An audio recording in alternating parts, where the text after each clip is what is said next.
Mark ಕೂಡ ಅವರೇ direct ಮಾಡ್ತಾ ಇದ್ದಾರೆ. ಏನಾದರೂ ಬೇರೆ ಗಿಫ್ಟ್ ಏನಾದರೂ ಇದು ಕಾರ್ ಕವರ್ ಕೊಡ್ತಾರೆ, ಕೊಟ್ಟಿರೋದನ್ನು ಪ್ರೊಟೆಕ್ಟ್ ಮಾಡ್ಕೊಳ್ಳಿ. ನಾನು ಕಾರ್ ಕೊಟ್ಟಿದ್ದಕ್ಕೆ ಕಾರಣ ಇದೆ, ಅದಕ್ಕೆಲ್ಲ ಬೇರೆ ಏನಿಲ್ಲ. ಅನೂಪು ಒಳ್ಳೆ ಫ್ಯಾಮಿಲಿಯಿಂದ ಬಂದವರು, ಭಾಳ ಹೆಸರಾಂತ ವ್ಯಕ್ತಿ, ಕಲ್ಚರ್ಡ್ ಫ್ಯಾಮಿಲಿ. ಅವರು ತುಂಬ ಸ್ಯಾಕ್ರಿಫೈಸಸ್ ಮಾಡಿ ಒಳ್ಳೆ ಜಾಬ್ನೆಲ್ಲ ಬಿಟ್ಟು ಕನ್ನಡ ಚಿತ್ರರಂಗಕ್ಕೆ ಬರ್ತಾರೆ. ಅಲ್ಲಿ ಬಂದಾಗ ಇನ್ನೊಂದು ಆ ವ್ಯಕ್ತಿ ಭಾಳ ಚೂಸಿ. ಹಾಗಿದ್ದಾಗ ಎಲ್ಲೋ ಒಂದು ಅವ್ರ ಮನೇಲೂ ಅವ್ರ ವೈಫು ಕೆಲಸ ಮಾಡ್ತಾರೆ. ಹಾಗೆ ಬಂದಾಗ ತುಂಬ ಒಂದಿದ್ದಾಗ ಏನೋ ಒಂದು ಕಾರು ಇರೋದನ್ನು ಕೊಟ್ಟಿದ್ರು, ಅವರು ತೊಗೊಂಡಿರಲಿಲ್ಲ. ರಾತ್ರಿ ನನಗೊಂದು ಅಭ್ಯಾಸ ಇದೆ, 2 ಗಂಟೆ 3 ಗಂಟೆಗೆ ಫೋನ್ ಹಾಕಿ ಕರೆಯೋದು. ಏನಾರು ಮೀಟಿಂಗ್ ಬಂದರೆ ಅಲ್ಲೇ ಪಕ್ಕದಲ್ಲೇ ಅನೂಪ್ ಏನು ಮಾಡ್ತಾರೆ, ಬನ್ನಿಲ್ಲ ಅರ್ಜೆಂಟೇನೋ ಮಾತಾಡಬೇಕು. ಅವ್ರು ಬರ್ತಾರೆ. ಒಂದು ದಿವಸ ಬಂದು ಹೋಗಬೇಕಾದ್ರೆ ಅವರು ಕಾರು ಎಲ್ಲಿ ಪಾರ್ಕ್ ಮಾಡಿದ್ದಾರೆ ಅಂದರೆ, ಇಲ್ಲ ನಡ್ಕೊಂಡು ಹೋಗ್ತೀನಿ, ಇಲ್ಲ ಕ್ಯಾಬಲ್ಲಿ ಹೋಗ್ತೀನಿ ಅಂದರು. ಏನಕ್ಕೆ ಕೇಳಿದ್ರೆ ಅವ್ರು ಇರಲಿಲ್ಲ ಅವ್ರ ಹತ್ರ.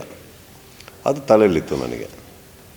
ತಲೆಯಲ್ಲಿದ್ದಾಗ ಯಾವತ್ತೋ ಒಂದು ದಿವಸ ಒಂದು ಚಿಕ್ಕದ ಗೇಮ್ ಆಡಿಸೋ ಥರ ಮಾಡಿ, ಆ ಗೇಮಲ್ಲಿ ಗೆದ್ದಿರೋ ಥರ ಮಾಡಿ ನಾನು ಮಾಡಿದ್ದೆ. ವಿಜಯ್ಗೇನು ಅಂತಂದರೆ, he comes from not a very strong background and ಒಂದು ಚಿಕ್ಕ ಮಗು ಇದೆ, ಹೆಂಡ್ತಿದ್ದಾರೆ. ಒಂದು ದಿವಸ ನಾನು ಅರೇಂಜ್ ಮಾಡಿದ ಪಾರ್ಟಿಗೆ ಇಬ್ಬರು ಟ್ಯಾಕ್ಸಿಯಲ್ಲಿ ಬಂದರು. ನನ್ನ ನಿರ್ದೇಶಕರು ಹಂಗಿರೋದು ನನಗಿಷ್ಟ ಇಲ್ಲ. ಆ ಮಗು ಆ ತಂದೆನ ತುಂಬ ಹೆಮ್ಮೆಯಿಂದ ನೋಡಬೇಕು, ನನ್ನ ಆಸೆ. ಅದಕ್ಕೆ ಕೊಟ್ಟನೆ ಹೊರತು ಬೇರೆ ಏನಕ್ಕೆ ನನ್ನ ಹತ್ರ ಎಕ್ಸಸ್ ದುಡ್ಡಿದೆ ಅಂತಲ್ಲ. ನೋ ಉತ್ಪ್ರೇಕ್ಷೆ, ನೋ ಊಹಾಪೋಹ. ತಾಜಾ ಸುದ್ದಿ ನಿಖರ ಮಾಹಿತಿಗೆ ಬ್ರೌಸ್ ಮಾಡಿ ವಿಜಯವಾಣಿ.net. QR ಕೋಡ್ ಸ್ಕ್ಯಾನ್ ಮಾಡಿ ಆಪ್ ಡೌನ್ಲೋಡ್ ಮಾಡಿಕೊಳ್ಳಿ.